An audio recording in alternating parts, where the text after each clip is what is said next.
नमस्कार, मातृभूमी न्यूजमध्ये आपल्या सर्वांचे स्वागत आहे. पाहूया आजच्या काही विशेष घडामोडी.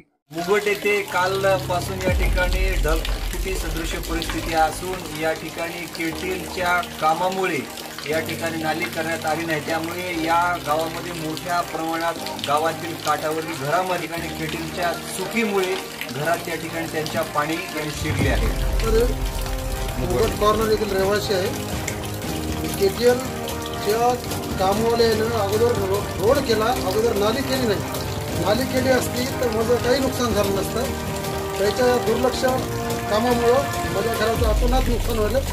5वी बारी आहे माझं पाणी भरलं. काय काय नुकसान झालं तुमचं या पाण्यामुळं? 2 वेळेस 30 पोते सिमेंट खराब झालं.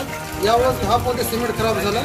मी ज्यावेळेस 30 पोते खराब झाले त्यावेळेस गुरुद्वाराला दिलं. दुसऱ्या वेळेस मी गुरुद्वाराला दिलं. आता 10 पोते दिलं. आता तसेच सगळं बाजू सगळं खाया पियाचं सगळं नाव काहीच राहिलं नाही.